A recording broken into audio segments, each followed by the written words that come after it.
Então, nossa boa noite a todos os irmãos e irmãs, sejamos todos bem-vindos a esta casa de reflexões, de estudos espíritas.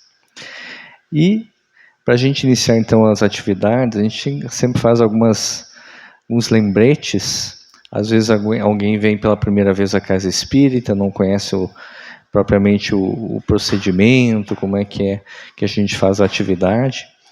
Então a gente tem a atividade de palestra pública, toda quarta-feira a partir das 20 horas, que traz sempre um tema à luz da doutrina espírita. E a partir das 7h30, também na quarta-feira, a gente tem a atividade do atendimento fraterno, que é uma conversa reservada com um trabalhador da casa, no sentido de que às vezes a pessoa tem um questionamento, tem alguma dúvida sobre algum fato, algum sentimento, algo que ela gostaria de expor, para receber então a resposta, o feedback do entendimento espírita, para talvez auxiliar essa pessoa no entendimento desta questão que às vezes está afligindo. Então, atendimento fraterno a partir das 7h30 e a atividade da palestra a partir das 20 horas.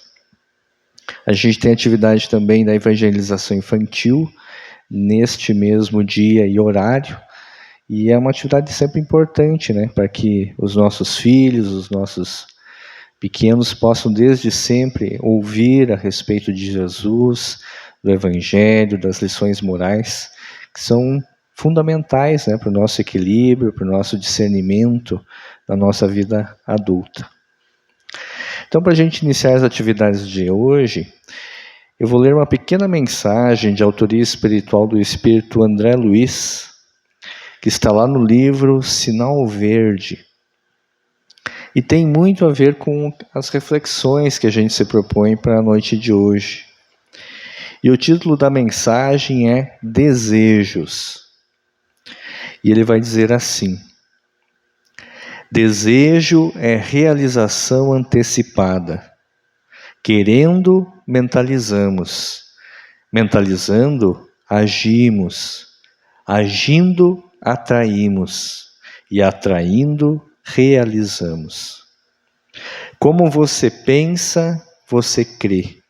E como você crê, será.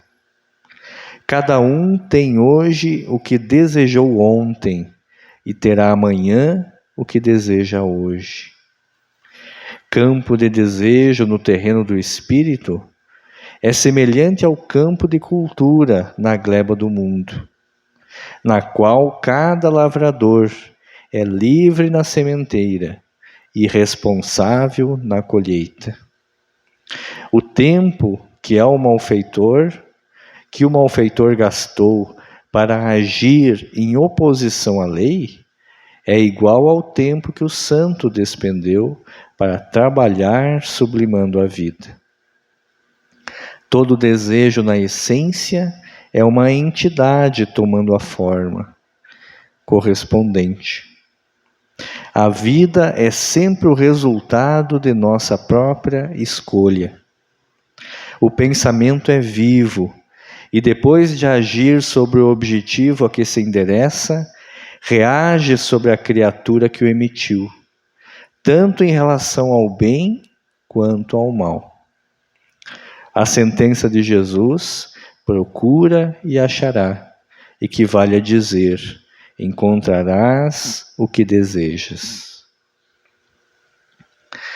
Eu convido então aos irmãos para que nesse instante possamos elevar o nosso pensamento em oração, para elevar a nossa vibração, o nosso tom vibratório, a fim de estarmos numa sintonia mais elevada, que permita à equipe espiritual transmitir a todos nós todas as energias necessárias para a nossa harmonia do corpo, para a harmonia da mente e do nosso espírito.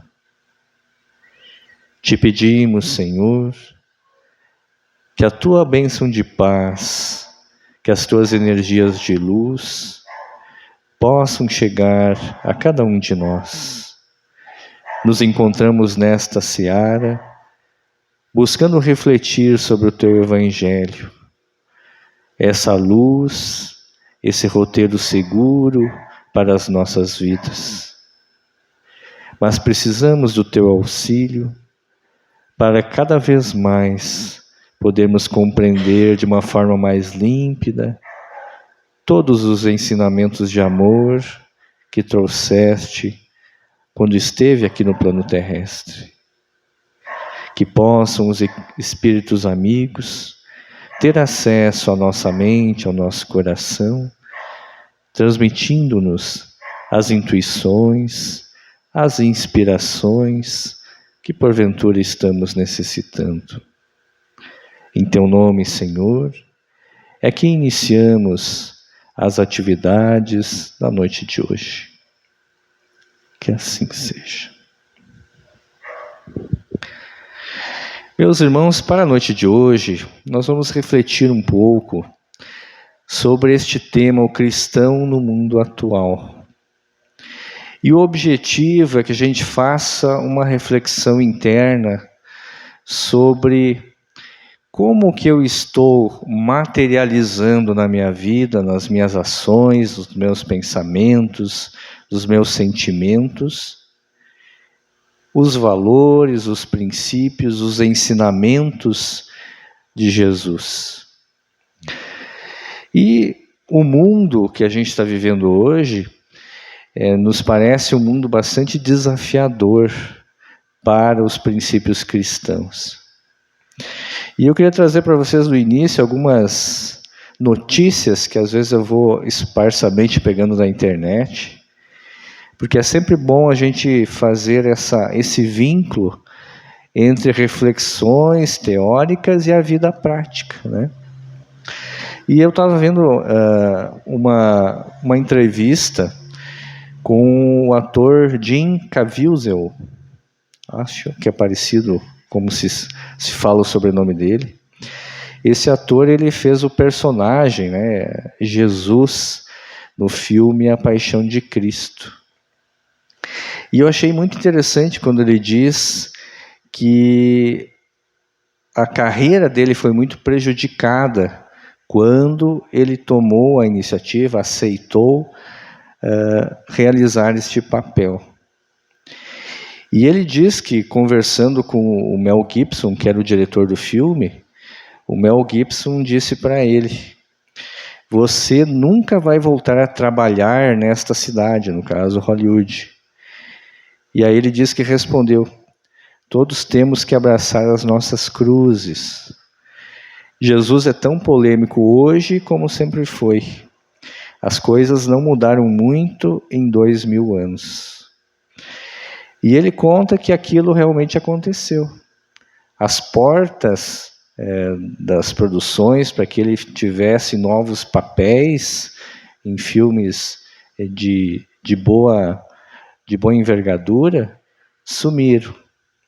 E aí a gente pensa, mas é porque ele teve um mau desempenho como ator, ele não se saiu bem na função?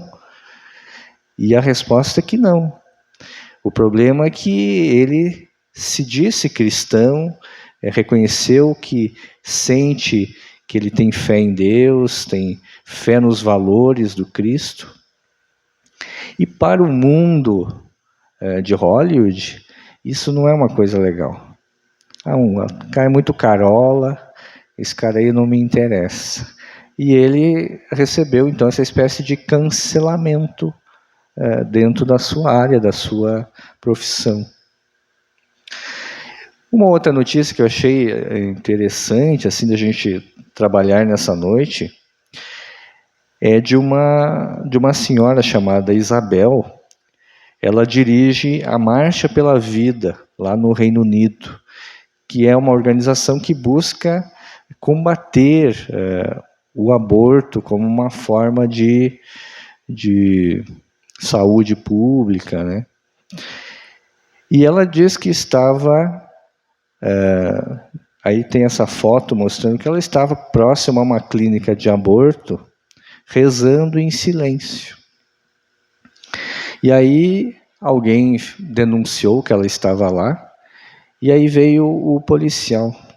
E aí tem o diálogo que eu acho muito interessante. O oficial a questiona: você está orando? E ela responde: posso estar orando em minha cabeça.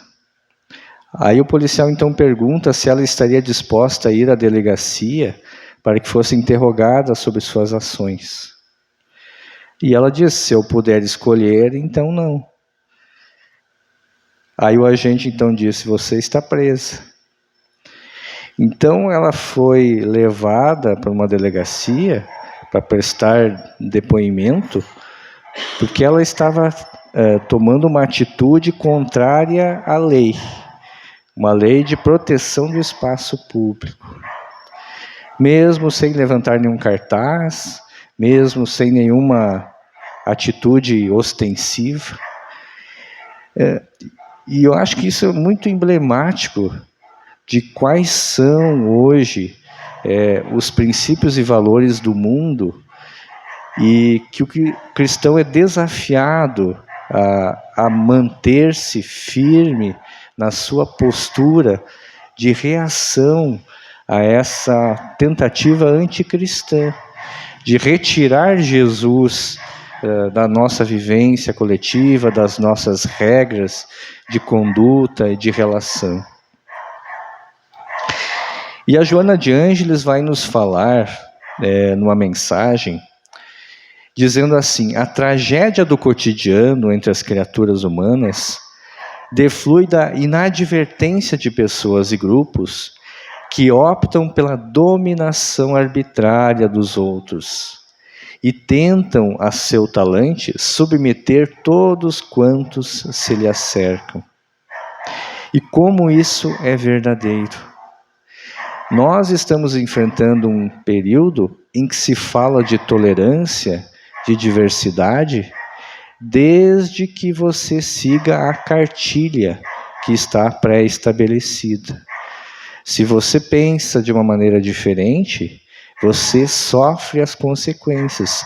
E em muitos locais é uma consequência dura da lei. Você é tratado como um criminoso, como alguém que precisa ser tolhido na sua liberdade, mesmo que seja apenas na liberdade de pensamento, de sentimento. E mais um exemplo disso que está acontecendo. Aqui uma reportagem fala dos 50 países onde é mais difícil ser cristão. E no ano passado eles trazem alguns dados que a gente pensa, em pleno século XXI, a gente ainda está enfrentando esse tipo de coisa. Aí eles falam que mais de 5.600 pessoas foram mortas por causa da fé cristã. Mais de 2.100 igrejas foram atacadas ou fechadas. Mais de 124 mil cristãos foram retirados à força das suas casas, e mais de 15 mil estão em condições de refugiados, vivendo numa barraca, por conta de que são cristãos. Então, graças a Deus, no Brasil ainda a gente tem um pouco mais de liberdade religiosa, que a gente pode aqui se reunir com tranquilidade, mas em muitos países isso não é possível. E aí eu lembro sempre daquele momento em que Jesus estava então preso, próximo a ser condenado, e perguntam para ele: tu és rei? E aí ele vai dizer: o meu reino não é deste mundo, porque se o meu reino fosse deste mundo, as pessoas que sustentam o meu reino estariam aqui para me defender, para me proteger. E ao longo da trajetória da história, a gente vê que o cristianismo é bastante perseguido. Os primeiros cristãos, eles eram jogados às feras no circo romano, eles precisavam se reunir nas catacumbas, nos cemitérios abandonados, e muitos dedicaram a sua vida em holocausto, mantendo a sua fé, a sua coerência com os ensinamentos do Cristo. E aí a gente pensa, como o meu Deus, como o meu reino não é deste mundo, que nós estamos num lugar muito difícil, né? Num lugar sombrio, num lugar diabólico. E Emmanuel vai fazer uma reflexão em torno disso. Ele diz assim: muitas pessoas dizem que o mundo é antro de perdição, em que as trevas do mal senhoreiam a vida. No entanto, é no mundo que receberam o regaço materno para tomarem o arado da experiência. E é no mundo que se nutrem confortavelmente, a fim de demandarem mais altos planos evolutivos. A visão, então, que a doutrina espírita vem trazer é que a vida aqui no plano físico ainda não reflete o reino divino, mas que nós estamos no processo de implantação do reino de Deus aqui na Terra. E todos nós que estamos aqui reencarnando, tendo as experiências de aprendizado, ao mesmo tempo nós somos convidados pela divina providência a contribuirmos com uma gotinha de luz na implantação desse reino a que Jesus veio aqui se materializar e demonstrar como que é. Então, apesar de reconhecermos que o mundo ainda está repleto de escuridão, de dor e de sofrimento, não é essa a pauta principal. Nós estamos aqui numa escola abençoada para o nosso espírito. E esses dias eu ouvi uma reflexão de uma senhora sobre o porquê estarmos aqui encarnados, né? Porque talvez o plano espiritual ele contenha paisagens mais belas, mais leves, mais melhores para o nosso bem-estar espiritual. Mas ela fez uma comparação. Nós só podemos aqui caminhar porque há o atrito com o solo. Se não houvesse o atrito com o solo, a gente não conseguiria andar para frente. A gente escorregaria e ficaria sempre no chão.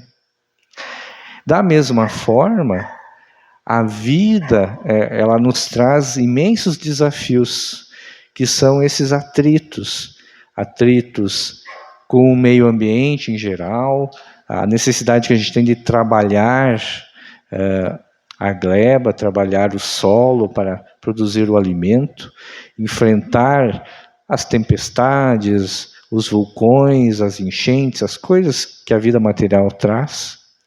E temos os atritos na relação com o outro, os atritos que a matéria nos impunge. Mas são esses atritos que nos favorecem, que nos estimulam a caminhada, ao crescimento evolutivo. E o Espírito Camilo então nos diz: não te encontras no mundo terreno por mero capricho do acaso. Há ponderáveis razões para que estejas onde estás, como estás e com quem estás. Mesmo quando, como ocorre na maior parte das vezes, não tenhas a exata compreensão dessas razões. O nosso passado espiritual, ele é momentaneamente uma borrachinha ali, dá uma apagada momentânea na nossa memória, para que a gente tenha mais liberdade de agir e viver no mundo. Mas como diz a mensagem lá do André Luiz, hoje nós estamos colhendo o resultado dos nossos desejos e ações do nosso passado, das outras encarnações. Nós estamos nos relacionando com pessoas que às vezes nos são espinhosas, que nos ferem, que nos exigem, mas são pessoas que muito possivelmente nós tivemos experiências no passado que deixamos mal resolvidas. E aí precisamos agora corrigir o rumo, alterar o patamar, equilibrar essa relação. Então a vida vai nos colocar na posição exata para aquilo que a gente precisa, visando o nosso crescimento, a nossa felicidade. Por isso, Herculano Pires nos diz: o mundo atual é o campo de batalha do espírita, mas é também a sua oficina, aquela oficina em que ele forja um mundo novo. E assim como para que você produza uma espada, você precisa pegar o material, você precisa encandecer, você precisa malhar o ferro, até que ele se encontre numa condição favorável para que você possa utilizar aquilo para o fim que você precisa. E assim somos nós. Sem o trabalho e o esforço diário pelo nosso aperfeiçoamento, nós vamos retornar à vida espiritual do mesmo jeito que chegamos. Berço e túmulo são experiências muito próximas aqui no plano terrestre, passa muito rápido. E se a gente não se der conta que sem o esforço a gente não vai conquistar a vitória, nós vamos passar pelo mundo, como se diz, em brancas nuvens, né? E aquele que conhece Jesus, que conhece os valores cristãos, às vezes toma duas atitudes, duas direções, que ambas são equivocadas. Tem aquelas pessoas que vão por um caminho do fanatismo, do isolacionismo. E a gente vê ao longo da história as pessoas que iam para lugares ermos, se refugiavam, né, em retiros, passavam uma vida trancafiados, sem contato com o mundo. E isso é um erro, porque nós vivemos a lei de sociedade. E nós estamos aqui encarnados para nos relacionarmos. E através dessa relação, a gente vai ensinar e aprender, a gente vai crescer. E se eu me refugio em mim mesmo, se eu me escondo do mundo, eu sou como aquela plantinha de estufa, né? Que está lá protegida, o vento, a temperatura está adequada, e eu tenho a ilusão de que eu sou produtivo. Mas se me retiro da condição favorável, se eu fico debaixo do sol quente, se eu preciso demonstrar o meu vigor, aí eu não suporto. Então, o que acontece com essas pessoas que se isolam, elas deixam de viver a experiência, deixam de ter musculatura pelo trabalho e desenvolvem dentro de si a ilusão de que são boas, de que são plenamente capacitadas para viver o ensinamento cristão. E por outro lado, nós temos aquele cristão que mergulha no mundo. Mergulha e vive o mundo como se cristão não fosse. Então eu quero receber o aplauso do mundo, a atenção do mundo. E eu vivo como a maioria vive. E aí eu deixo fluir as minhas paixões primitivas, os meus vícios. Eu vivo o materialismo da vida como se eu fosse somente um corpo e não um espírito numa experiência física. Então são dois caminhos em que, se a gente não tiver vigilância, a gente acaba embarcando. Seja no isolamento ou seja no mergulho na alienação do mundo. E eu me lembro do caso do Monteiro, que ele está lá no livro Os Mensageiros. O Monteiro, ele era um doutrinador espírita. Ele participava de uma sessão espiritual dentro de uma casa espírita e era bastante ativo. Ele trabalhava 4 dias por semana na atividade mediúnica. E ele adorava que viessem espíritos bastante empedernidos, bastante duros, se comunicar, porque através do diálogo ele queria vencer o duelo, mostrar que ele tinha razão, que aqueles espíritos estavam enganados. Pois bem, saía do grupo mediúnico, ele ia viver o mundo como todos vivem.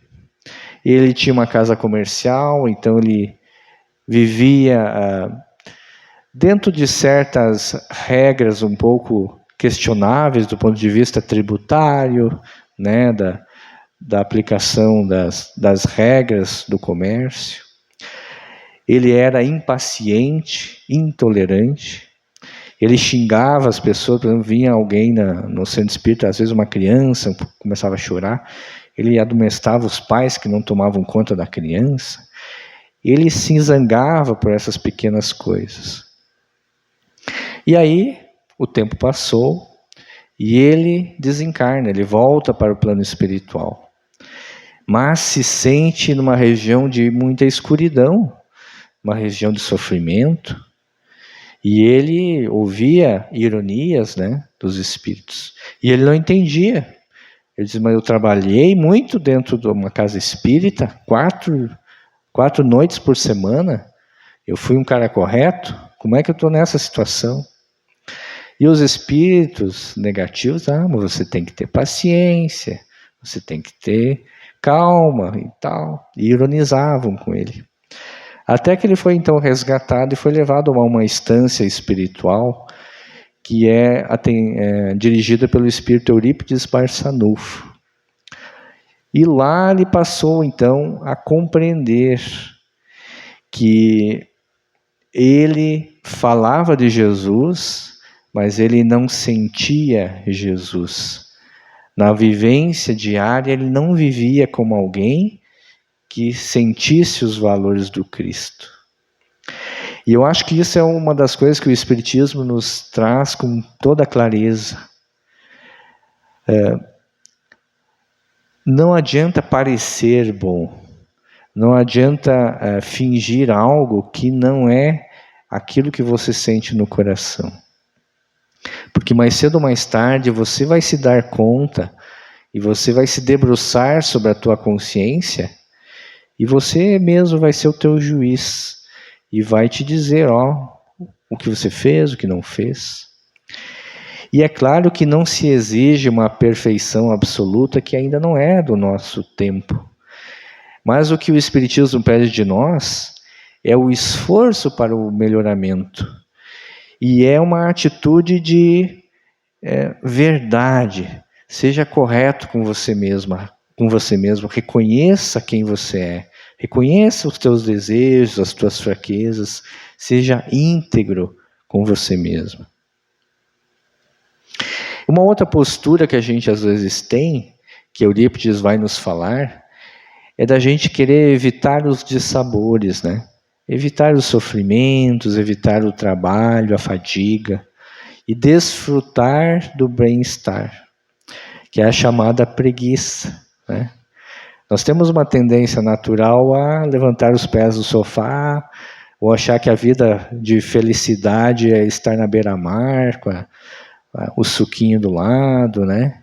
E alguém nos trazendo, nos servindo. A gente tem um conceito de felicidade que ainda é de que as pessoas nos sirvam, né? E não que eu sirva a coletividade. E é interessante que na última ceia, né, quando Jesus se reúne com os apóstolos, eles conversavam sobre quem seria o primeiro no reino de Deus, né, na implantação do reino. E um vai ser fulano, vai ser ciclano e tal. E Jesus percebeu que eles ainda não estavam entendendo quem que realmente é o verdadeiro servidor, o que realmente tem o galhardão, o quilate moral. E aí Jesus vai pegar uma toalha, vai se ajoelhar, uma bacia d'água, e vai se ajoelhar e começa a lavar os pés dos discípulos, que era a atitude dos escravos.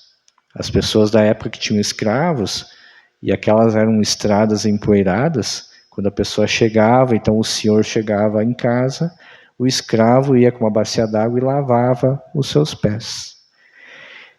Então o Cristo vai demonstrar, e ele era o mestre, ele é o ser mais perfeito, que aquele que é o primeiro é aquele que tem a capacidade de servir a coletividade. Então, a gente deve ter a certeza que, claro, as férias são ótimas, né? O período de descanso é necessário, mas que a gente não tenha uma vida assim, né?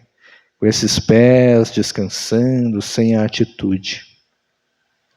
Então, Eurípides vai dizer, o cristão decidido na busca incessante do autoaperfeiçoamento não pode esquecer de manter a constante vigilância, a fim de que as distrações do caminho a percorrer não o desviem da rota.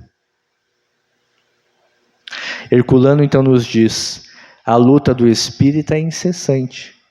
As suas frentes de batalha começam no seu próprio íntimo e vão até os extremos limites do mundo exterior. Mas o espírita não está só, pois conta com o auxílio constante dos Espíritos do Senhor.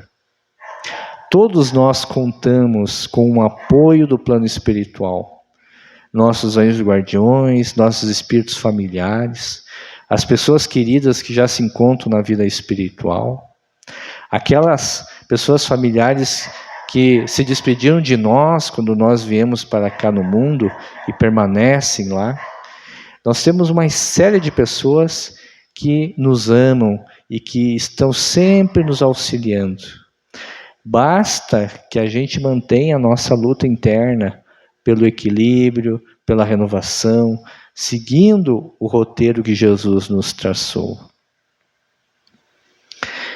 Quando o homem comum descansa nas vulgaridades e inutilidades da existência terrestre, ninguém lhe examina os passos. Todavia, em lhe surgindo no coração a erva tenra da fé retificadora, sua vida passa a constituir objeto de curiosidade para a multidão. Essa é uma reflexão interessante de Emmanuel. Se a gente está agindo como agem todos, a vida material, beleza, a gente passa despercebido. Mas se você age diferente, mantendo a tua fé, a tua coerência com os valores cristãos, aí a lupa começa a pegar. E não sei se é comum para você, às vezes em família, né? Quando a gente comete um desvio, aquela pessoa diz assim, e é espírita. E diz que vai no centro. E aí, olha aí o que está fazendo, né? E é muito comum. Se cobra, né, da pessoa que se diz religiosa, às vezes uma perfeição que está acima da capacidade dela, né? Nós ainda estamos no início da jornada evolutiva. Temos mais a aprender do que tesouros já amealhados. Mas precisamos nos manter firmes, né? Então Joana diz, quando examinamos a mensagem de Jesus, identificamos em todos os momentos a superioridade do amor, que inspira os pensamentos e os atos nobres, induzindo a vivência saudável. É só isso que Jesus pede. Ama a Deus sobre todas as coisas e ao próximo como a ti mesmo. Mas o que é amar ao próximo? É fazer para ele como gostaria que ele fizesse para você. É simples, não é? Não precisamos ser super-homens, nem Mulher Maravilha, de fazer coisas magníficas e extraordinárias. Precisamos agir como gostaríamos que agissem conosco. É a regra básica. Por isso que Jesus nos falava que o seu fardo era leve, o seu jugo é suave. Porque é fácil. Então diz Camilo, ama, trabalha e confia no amor divino. Que seja a conquista da tua coroa de glórias, da tua vitória definitiva. obtida pouco a pouco, com lágrimas sim, mas com inabalável fé, iluminada pelo amor que nosso Pai nutre por todos nós e particularmente por ti. Meus irmãos, tem mais uma. O espírita na essência é o cristão chamado a entender e auxiliar. Doemos, pois, ao mundo, ainda que seja um mínimo do máximo que recebemos dele, compreendendo e servindo aos outros, sem atribuir ao mundo os erros e desajustes que estão em nós. Então tenhamos a certeza de que Deus nos dá todas as ferramentas para que o nosso caminho seja pleno, feliz, de crescimento. Que a gente possa aproveitar então esse tempo aqui, essa encarnação, e, como diz Emmanuel, fazermos o mínimo do máximo, né? Então, meus irmãos, eram essas as reflexões, e vamos passar agora para a segunda parte para o passe coletivo,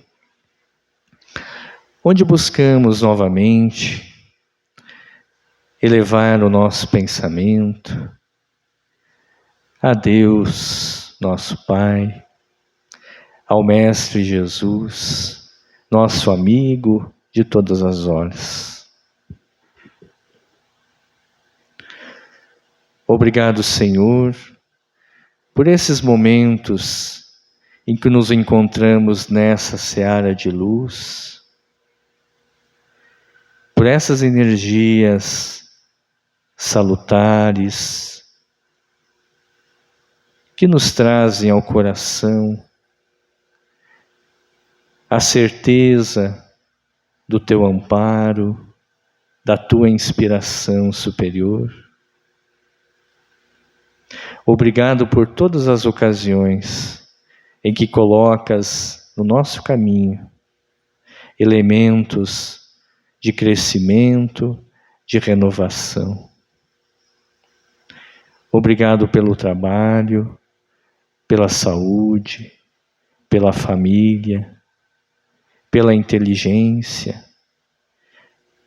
Obrigado por esse conhecimento espiritual que o Espiritismo nos traz, essa luz para o entendimento da vida.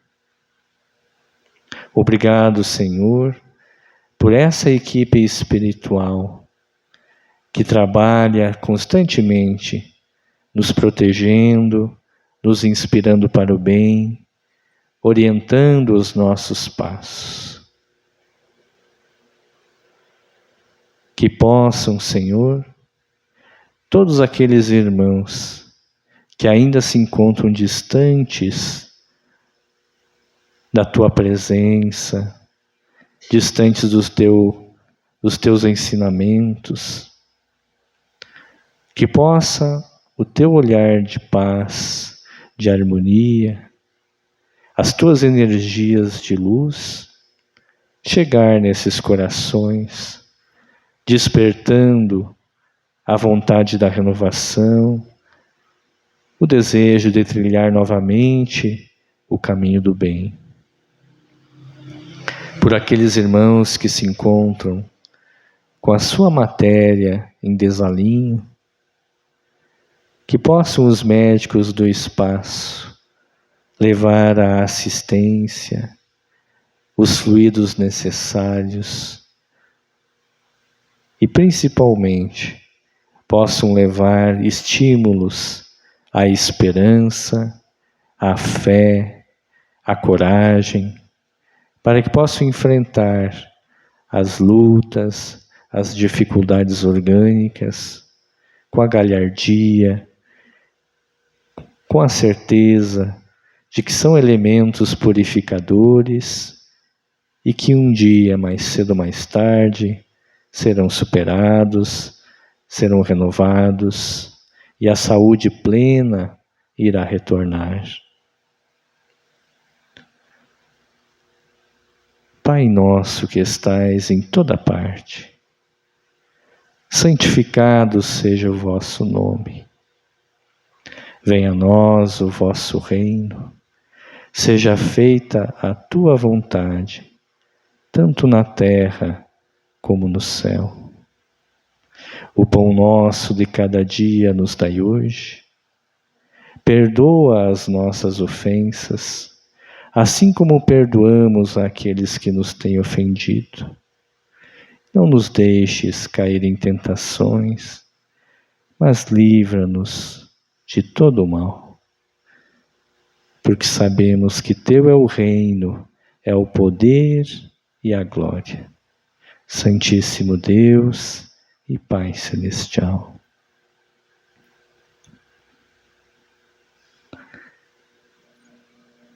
Meus irmãos, o passe foi ministrado, que possamos retornar aos nossos lares com essas vibrações de harmonia, para que a semana seja produtiva e feliz. Muita paz, muita luz a todos nós.